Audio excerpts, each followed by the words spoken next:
네. 자, 3월 24일 수업입니다. 이제 지난 일주일 동안 우리가 프로그래밍 언어를 구성하는 가장 기본 개념들을 봤어요. 변수, 연산자, 그리고 형변환. 그 다음에 그 프로그램의 흐름을 제어하기 위한 조건문과 반복문, 그리고 배열, 그 다음에 메서드, 이런 개념들을 살펴봤었습니다. 지난주에 봤었던 개념은 프로그래밍 언어라면 다 갖고 있는 개념이에요. 어느 프로그래밍 언어를 공부하고는 똑같은 내용일 거예요. 자, 오늘부터 시작하는 거 역시 다른 프로그래밍 언어들이 갖고 있는 공통 특성이긴 한데 자바 언어가 유독 그 특성을 잘 써먹어요. 객체지향이라고 하는 그 작성 규칙에 대해서 이야기를 할 거고요. 자바는 여기부터가 본 게임이다라고 보시면 돼요. 지난주까지 했던 거는 당연히 알고 있어야 되는 거고 너무나 기본인 거고요. 자바의 본격적인 내용은 여기부터 시작이다. 자, 그래서 이제 오늘 클래스와 객체라고 하는 개념을 먼저 볼 거고요. 그 다음에 생성자와 정보 운입이라는 개념, 클래스 상속, 그리고 오버라이드, 객체 형변환, 뭐 이런 개념들 볼 건데 객체 지향 PPT가 총 2개로 되어 있거든요. 그래서 전체 8단원으로 구성이 되어 있는데 만약에 이 각각의 내용들을 살펴보다가 중간에 뭔가 이해가 안 되는 것 같다 싶으면은 그냥 넘어가세요.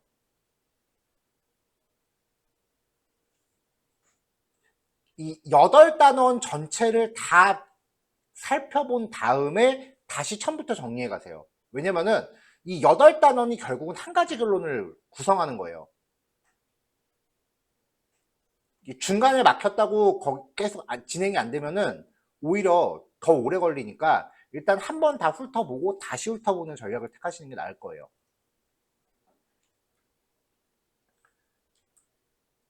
자, 그럼 첫 번째 개념으로 클래스와 객체부터 시작해 볼게요. 자, 객체 지향 언어라고 하는 거, 우리 프로그래밍 언어 분류 봤을 때 4세대 언어라고 그랬죠. 자, 객체 지향 프로그래밍이라고 하는 것 자체가 객체라고 하는 게 중심이 되는 프로그래밍 패러다임, 유행이에요. 그럼 이 객체라는 게 뭔지를 알아야 요 문장이 이제 정리가 되겠죠. 자, 객체. 사전적인 의미로는 현실 세계에 존재하는 어떤 물건이나 대상이에요.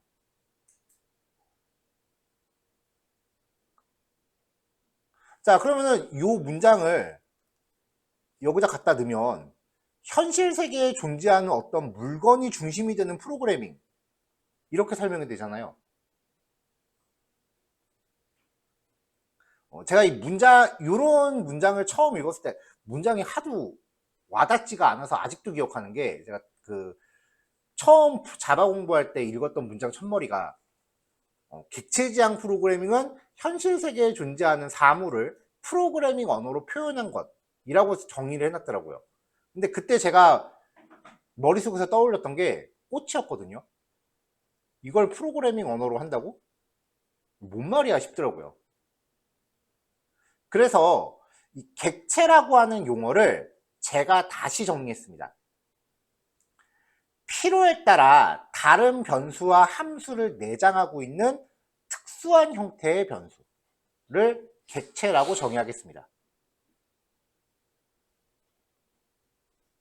자, 우리가 어떤 배열을 만들었었죠. int 타입의 배열 a는 10, 20 이렇게 있을 때 이 배열의 길이를 확인하기 위해서 a. 뭐였죠? 그쵸, 랭스. 랭스라고 접근을 했단 말이에요. 이때 이 랭스가 A 안에 포함되어 있는 어떤 변수인 거죠. 이때 이 A를 객체라고 하는 거예요. 랭스라고 하는 값은 A 안에 속해 있는 값이 되는 거죠.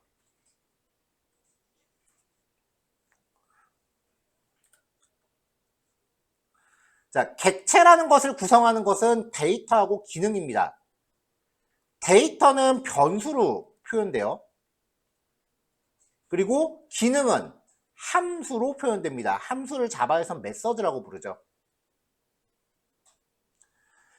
객체 안에 포함되는 변수를 특별히 멤버 변수, 객체 안에 속해 있으니까 멤버 변수 내지는 속성이라고 불러요.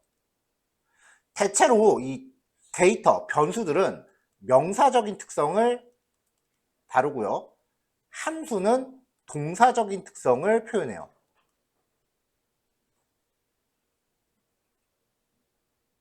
이 객체라고 하는 것을 우리가 프로그램에서 만들기 위해서는 클래스라는 형태의 소스 코드를 작성해야 돼요. 이 클래스가 객체의 설계도 역할을 하는 프로그램 소스 코드예요. 그러니까 우리가 작성해야 되는 거죠. 여기서 중요한 건 설계도라는 거예요. 자, 공장에서 설계도 하나가 있으면 똑같은 제품 여러 개를 뽑아낼 수 있죠. 자동차 회사에서 자동차 똑같은 거 계속 찍어내잖아요. 그럼 그 자동차는 안에 들어있는 부품들 다 똑같죠. 같은 설계도에서 만들어진 거니까. 그러니까 동일한 구조를 갖는 객체를 여러 개 만들어낼 수 있어요. 근데 아무리 똑같은 부품으로 만들어졌다 그래서 그 생산된 자동차들이 일사불란하게 한꺼번에 움직이나요? 한 대씩 따로 운전하잖아요. 따로 움직이죠. 생성된 객체는 각각 독립적으로 동작한다는 거예요. 이걸 가장 잘 보여주는 게 이겁니다. 같은 설계도로 뽑아내는 객체들이에요. 얘네들 생김새도 똑같고 기본 특성도 다 똑같거든요. 체력, 공격력, 방어력, 속도, 레벨, 뭐 이런 값들이 있겠죠. 얘네들이 다.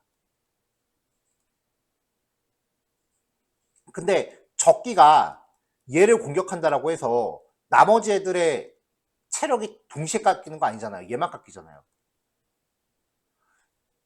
이 객체 안에 똑같은 변수들이 포함되어 있는데 하나만 작용한다는 거죠.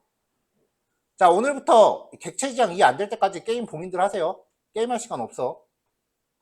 이제부터 게임했다가 평생 집에서 게임만 할 수 있습니다.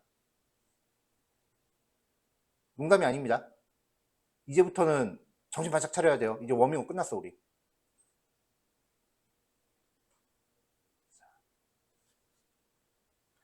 이게 객체 지향을 가장 잘 표현해요, 이 게임이.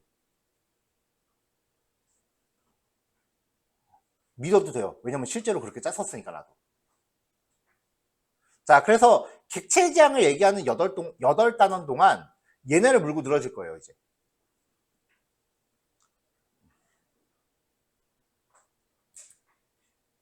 자, 그럼 이제 프로그램 코드에서 클래스라는 걸 어떻게 만드는지 볼게요.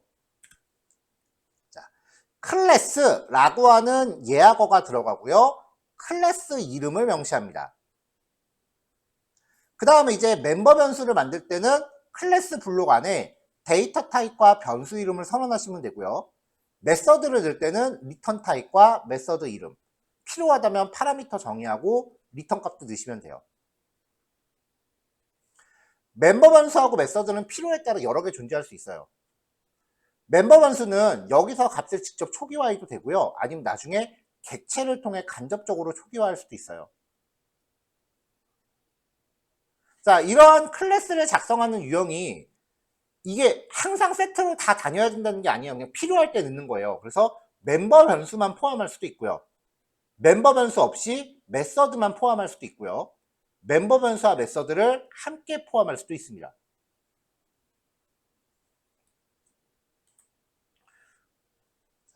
클래스를 만들었다라고 하면 클래스 이름을 지정하고 내가 변수 하나를 선언을 해요. 기본 데이터 타입이 아니라 클래스 이름으로 선언하는 거예요. 할당할 때는 new라는 예약어를 쓰고 클래스 이름 괄호 열고 닫고. 자, 이렇게 만들어지는 이 변수를 특별히 객체라고 불러요. 그럼 이 객체는 클래스 안에 정의된 모든 기능을 부여받습니다. 아까 앞에서 클래스를 이렇게 짜잖아요. 그럼 요 기능들이 얘한테 전부 내장돼요. 그럼 내장된 기능들을 어떻게 쓰느냐? 점을 통해서 접근해요. 그러니까 이 객체가 갖고 있는 멤버 변수 값을 출력하고 싶다. 그러면 객체 이름 점 멤버 변수. 멤버 변수 값을 다른 변수에 복사하고 싶다. 객체 이름 점 멤버 변수. 뭐 연산도 당연히 가능하고요. 메서드를 호출한다. 객체 이름 점 메서드. 그러니까 코드가 잘 나가다가 점이 튀어나왔다. 그럼 왼쪽 게 무조건 객체예요. 오른쪽 거는 그 객체가 내장하고 있는 기능이 되겠죠.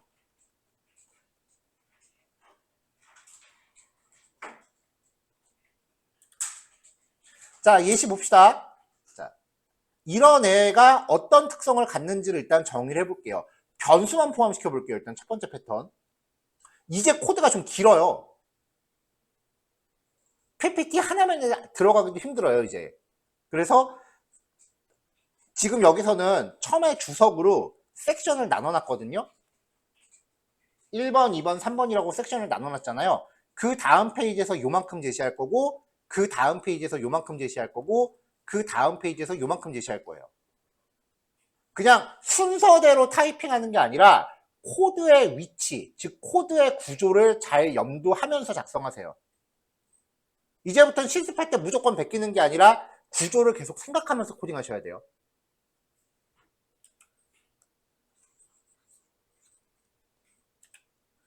자, 얘가 갖고 있는 특성들을 생각해 보자고요. 자, 드라군이라는 이름의 클래스를 정의했습니다. 아직 퍼블릭이나 스테이틱 같은 예학어는 우리가 안 배웠으니까 안 붙였어요. 자, 1번 예제고요. 드라군 시뮬레이터예요. 속도, 체력, 공격력, 방어력 이런 특성들을 놨고요. 데이터 타입은 계산하기 번거로우니까 다 정수를 했습니다. 자, 그 다음에 이제 메인 클래스. 메인 메서드를 포함하는 클래스가 메인 클래스죠.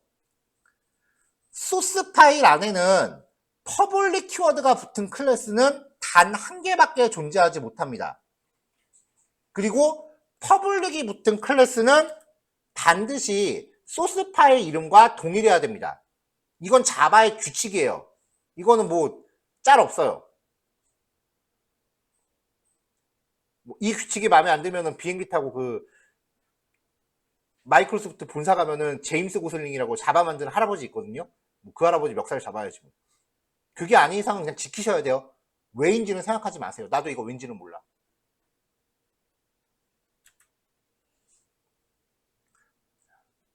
자, 그 다음에 메인 메서드를 포함하는 클래스는 무조건 퍼블릭이어야 합니다.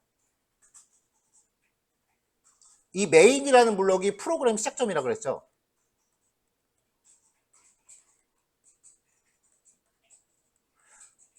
그러니까 지금 이 드라곤 클래스는 붙이고 싶어도 앞에 현재 퍼블릭을 못 붙여요.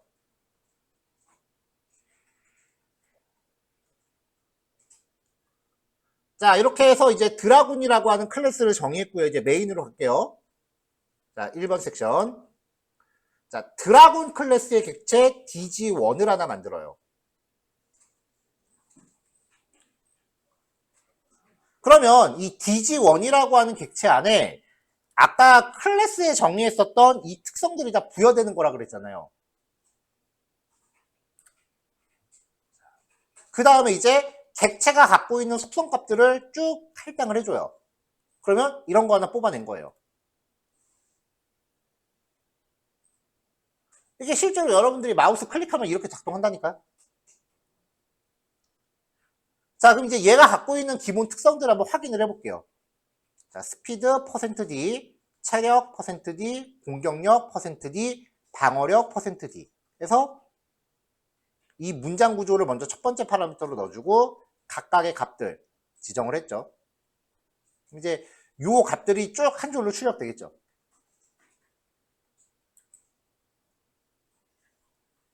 얘네들도 변수니까 그냥 우리가 연산자 써서 계산할 수 있어요. 레벨업을 시켜봅시다. 그래서 속도가 1 증가했고 체력이 10 증가했고 공격력이 2 증가했고 방어력이 1 증가했어요. 그럼 이렇게 업그레이드 되겠지.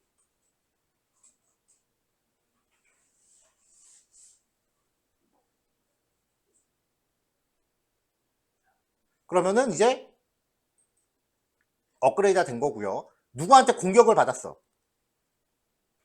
그러면 체력이 그만큼 깎이겠죠.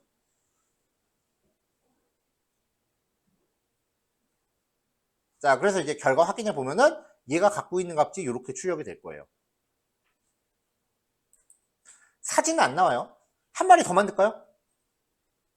자, 드라곤 타입의 DG2라는 객체를 만들고요. 초기값 넣어줬습니다. 한 마리 더 생겼어요. 아까 클래스의 특성이 그거였죠. 똑같은 구조를 갖는 객체를 여러 개 뽑아낼 수 있다고요.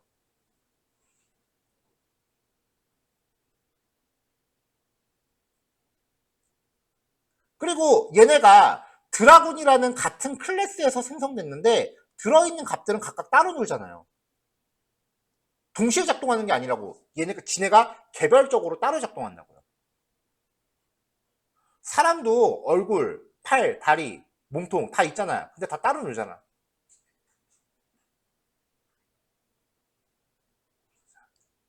자, 클래스는 똑같은 특성을 갖는 객체를 여러 개 뽑아낼 수 있다. 이걸 클래스의 재사용이라고 불러요.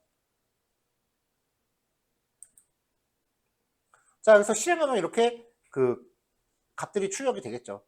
우리가 그래픽을 출력할 수는 없어요. 그래픽 출력하려면은 6개월 공부하는 걸로 툭도 없어.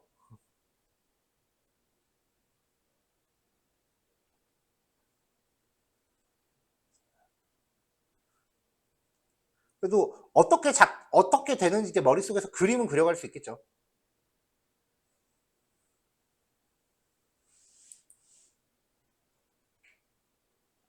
자, 메서드.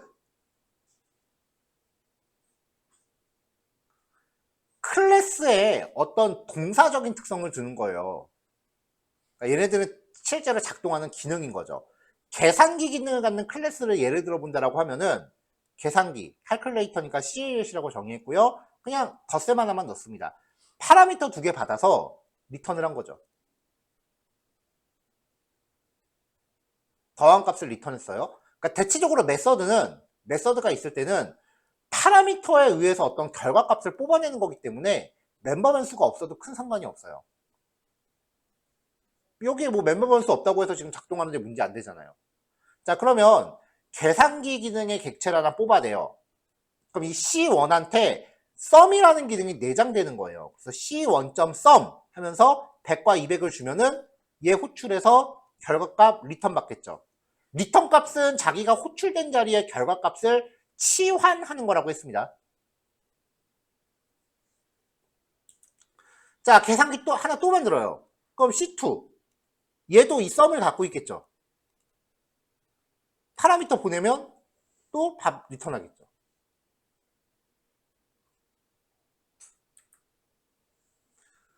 자, 저 특성을 해서 이제 이런 애를 만들어 볼게요. 보통 이제 일꾼이라고 부르죠. 프로브. 근데 오해하지 마세요. 저도 이 게임 잘 못해요. 저한테 이 게임 시키면 저는 심시티예요. 맨날 집만 짓고 있어요. 저 게임 진짜 안 합니다. 저. 예전에 게임 회사 다니면서 프로젝트 오픈하고서 일찍 퇴근하는데 당산역 계단에서 구른 적이 있거든요. 그게 밤샘을 하도 많이 해서 혈압이 200 넘게 올라가서 그랬던 거라서 그 다음부터는 그 다음날 바로 사표 썼어. 그 다음부터 게임 안 해 나도. 그냥 이해를 좀 도우려고 억지로 머리 짜내서 만든 예제예요. 자, 메서드는 작동하는 기능이에요. 그러니까 어떤 수치형 값이 아니라 실제로 동작을 하는 거예요. 자, move. 자, 스타크래프트 2에 와서는 3D 게임이 됐지만 애당초 처음은 2D 게임이에요. 스타크래프트 1은 2D 게임이었어요. 2D 게임은 이렇게 있으면 이게 맵 있잖아요. 그러면 이거 2차 평면 그래프예요. 2D 게임 만들 때는 그 평면좌표 값을 엄청 많이 써요. 그래서 오른쪽으로 X축, 컴퓨터는 위에서 아랫방향으로가 Y축 플러스예요. 그래서 여기서 좌표 찍어주면 거기까지 이동하는 거야. 그래서 최소한 2D 게임 만들려면 2차 방정식까지는 다다다 풀어야 돼. 이동할 XY 좌표 어딘가 찍어줘요. 그럼 걔가 알아서 거기까지 이동하겠죠. 좌표 어디로 이동합니다. 얘가 하는 게 이제 미네랄, 광물 채집. 한번 채집할 때마다 10씩 채집한다고 했어요. 그래서 10씩 리턴을 시켰습니다. 가스는 한 번에 5씩 채집한다고 했어요. 그래서 5씩 리턴을 시켰어요. 자, 그러면 이제 메인에서, 자, 이거 앞 페이지랑 뒷 페이지가 지금 한 소스 파일이에요. 아까처럼 클래스 있고 그 밑에 메인 클래스 있고. 자, 프로브 시뮬레이터입니다. 프로브 클래스의 객체 만들어요. 자원 채집하러 가야 되니까 10,10으로 이동시켜요. 자, 정수형 변수를 하나 만든 다음에 미네랄 채집시켰어요. 그럼 아까 얘가 10씩 리턴했죠.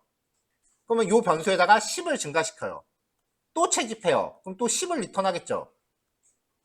자, 또 수집해요. 그럼 또 리턴하겠죠. 자, 리턴 받은 거를 계속 마이 미네랄한테 증가시켰으니까 얘는 최종적으로 얼마예요? 30이죠. 자, 프로브 1은 가스. 얘는 아까 얼마씩 리턴했죠? 5. 자, 그러면은 얘가 5 증가. 또 채집했어요. 그럼 얘가 5 증가. 그럼 얘는 최종적으로 10이죠. 그럼 채집된 광물, 마이 미네랄 30. 채집된 가스, 마이 가스 10. 요거예요. 자, 그쵸? 3번 채집하고 2번 채집해서 30과 10. 자, 일단 7시 5까지만 합시다. 요거 예제 2개 먼저 해보세요. 자, 다음 이야기 시작할게요. 자, 요번에는 이제 클래스 안에서 사용할 수 있는 this라고 하는 예약어의 기능을 설명하려고 해요. 객체가 자기 자신을 가리키는 키워드라고 정의를 합니다. 우리 보통 어떤 가족 구성원을 지칭할 때 앞에 우리라는 수식어를 많이 붙이잖아요. 그런 느낌으로 접근하시면 돼요. 자, 기본 기능은요, 클래스 안에 포함된 메서드 간에 서로 호출해야 될 경우 사용을 해요. 메서드에 붙일 때요. 이때는 생략도 가능합니다.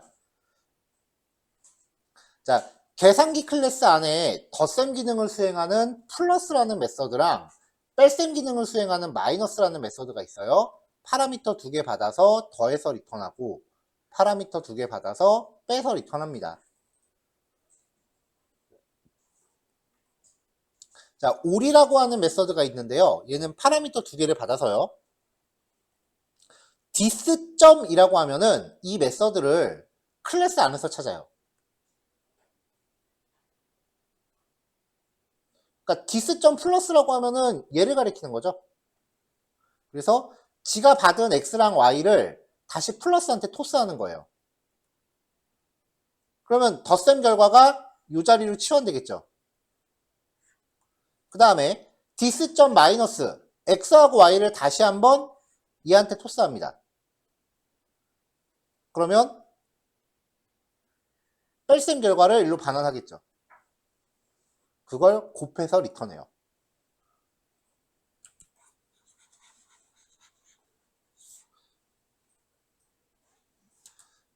근데 이렇게 메서드 이름 앞에 this점을 붙일 경우에는 뒤에 있는 메서드를 클래스 안에서 찾는 거예요. 근데 메서드 이름 앞에 붙일 때는 this는 생략해도 돼요. 어차피 다른 메서드 호출하면은 클래스 밖에서 못 찾아요. 무조건 클래스 안에서 찾는 거기 때문에 메서드 이름 앞에 붙일 때는 생략할 수 있다. 자, 한편 멤버 변수에 this를 붙이는 경우도 있어요.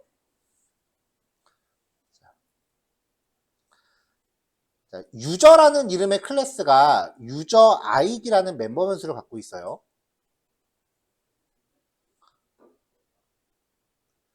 그리고 set user id라고 하는 메서드가 있는데 파라미터 이름이 멤버 변수 이름하고 똑같죠.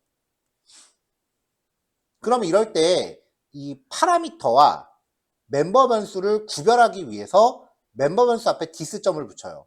디스를 붙은 무조건 이 클래스 레벨에서 찾는 거예요. 안으로 안 들어가고 이 클래스 블록 안쪽에 있는 것 중에 찾아요.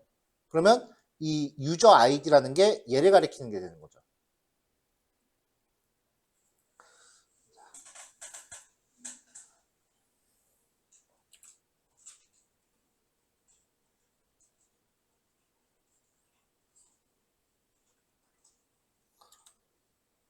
자, 이때 디스점도 생략할 수 있기는 해요. 근데 그렇게 되면은 이 set user id라는 메서드 안에서 요 파라미터와 이 user id라는 멤버 변수를 구별하지를 못하게 돼요. 그래서 선언부가 가까이 있는 거를 먼저 우선 식별하거든요. 자, 예를 들면 이런 케이스예요.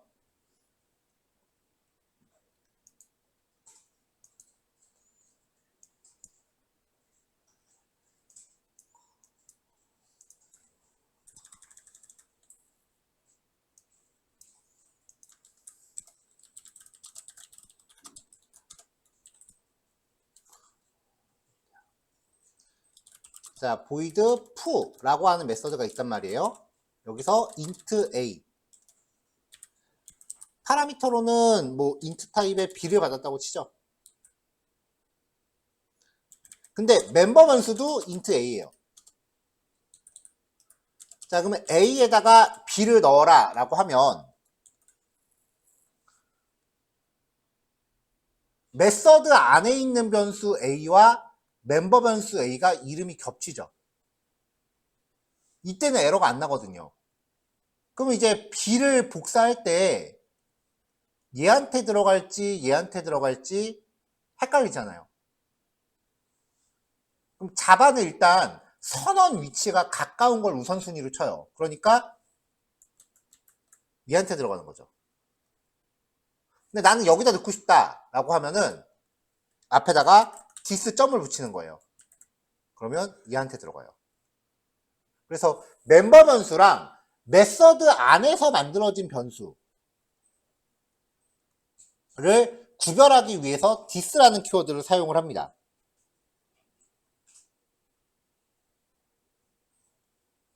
이거를 헷갈리지 않게끔 하려면은 그냥 멤버 변수 이름 앞에 무조건 디스 붙인다고 생각하세요.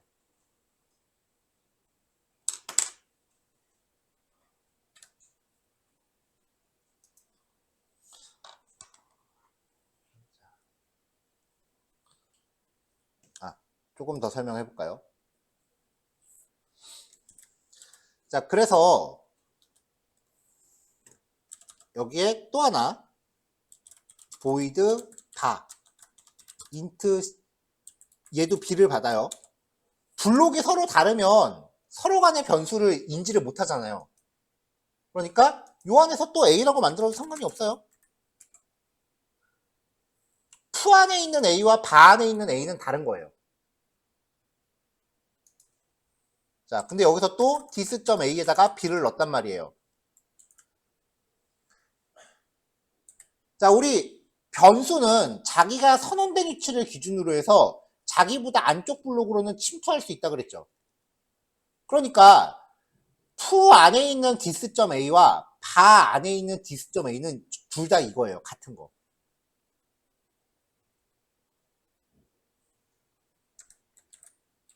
자, 그래서 이제 이 멤버 변수는 모든 메서드 안에 침투가 가능하기 때문에 클래스 안에서 전역 변수라고 부르고요. 메서드 안에서 만들어진 변수는 어차피 메서드 밖을 못 빠져나가잖아요. 자기가 선언된 블록을 빠져나갈 수 없다 그랬죠. 그러니까 요 범위 안에서만 인지되기 때문에 얘네들을 지역 변수라고 부릅니다.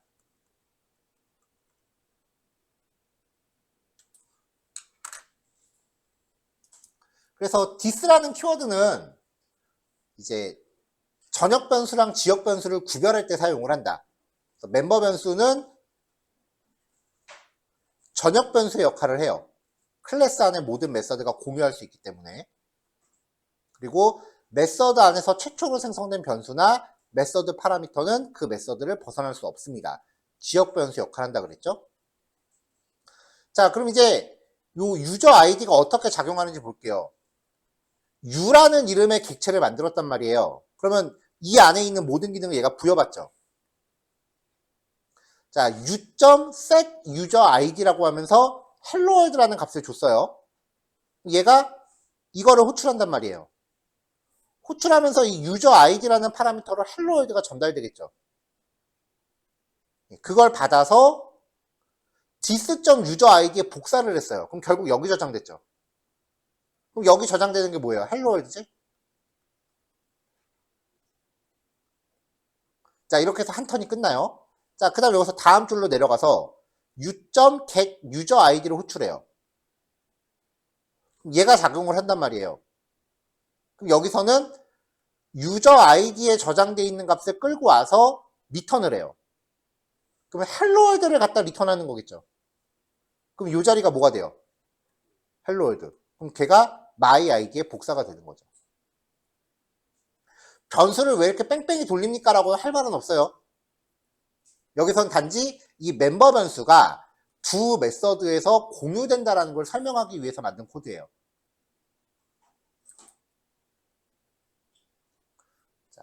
멤버 변수의 값을 수정하기 위한 메서드를 갖는 클래스를 만들어 볼게요. 네, 이렇게 생긴 애고요. 질럿이라고 부르는 지상 공격 유닛입니다. 코드가 너무 길어질 것 같아서 특성을 두 개만 넣었어요. 체력하고 공격력. DPS라 그래서 데미지 per 세컨드 줄여서 쓰는 변수예요. 자, 리턴 값 없이 상태를 확인하기 위해서 state라고 하는 메서드를 넣습니다. 얘가 %d, %d. 여기 %n이 아니고 역슬래시 n이에요, 여러분. 오타 들어갔네요. 줄바꿈 할 거라서. 프린트 F는 자체 줄바꿈 기능이 없기 때문에 마지막에 역슬래시 n을 넣어줬어야 됐죠. 자, 이렇게 하면서 이제 HP를 여기다 넣어주고 DPS를 여기다 넣어준단 말이에요. 앞에 디스 안 붙었죠? 근데 이 state라고 하는 메서드 안에 ATP와 DPS라는 변수가 또 없잖아요. 그러면 얘네들은 자연스럽게 멤버 변수를 가리키는 거예요. 그러니까 여기 있는 값을 그냥 한꺼번에 일괄 출력하는 기능이다. 자, 레벨업이라는 메서드를 넣었어요. 얘가 값이 몇인지 모르겠지만 일단 2 증가시키고 10 증가시키고 2 증가시켜서 결과 출력해요. 자, 그 다음 이제 attacked. 누군가한테 공격을 받았어요. 그래서 얼마만큼 공격을 받았는지 상대방의 공격력을 파라미터로 줍니다. 그럼 그만큼 내 체력에서 빠야겠죠. 그래서 얼만큼의 공격을 받아 체력이 얼마만큼 감소했다. 이렇게 질럿이라는 이름의 클래스를 만들어요. 자, 지금 예제가 EX3번 질럿 시뮬레이터예요.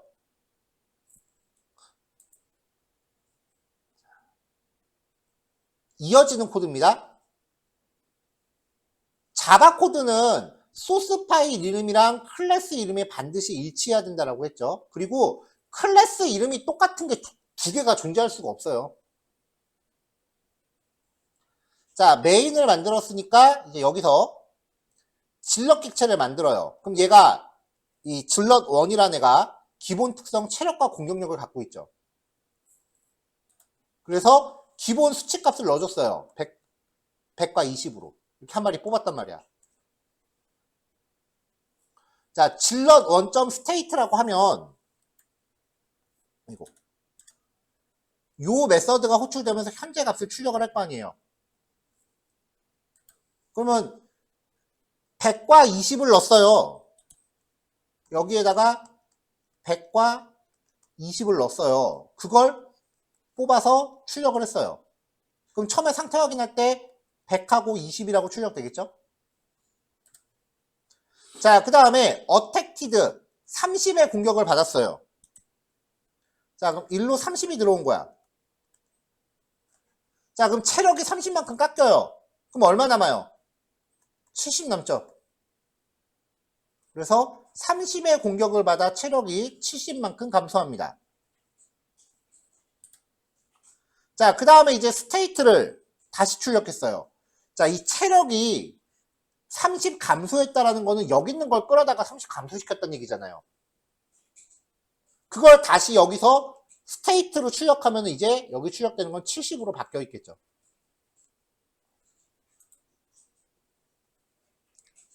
자, 레벨업을 시켰어요. 그러면 체력이 10 증가해요. 아까 70이었는데 80, 얘를 10 증가시키는 거니까 80으로 늘겠죠. 또 공격력이 2 증가하니까 22로 늘겠죠. 자, 다시 상태 확인하면은 여기 있는 변수들을 끌어다가 출력하겠죠. 그러니까 이 멤버 변수를 여기저기서 지금 다 갖다 쓰고 있다는 거예요. 멤버 변수는 모든 메서드가 공유하는 메서드 값이다.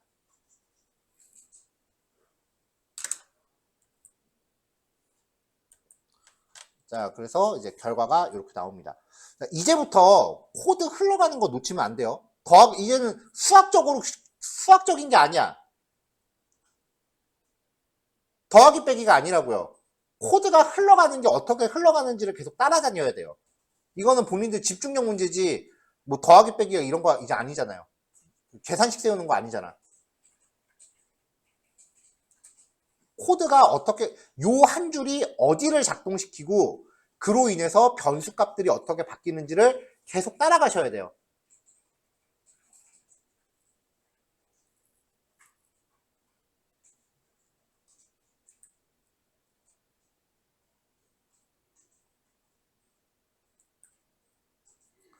자, 일단 요거 실습 마무리하는 걸로 할게요.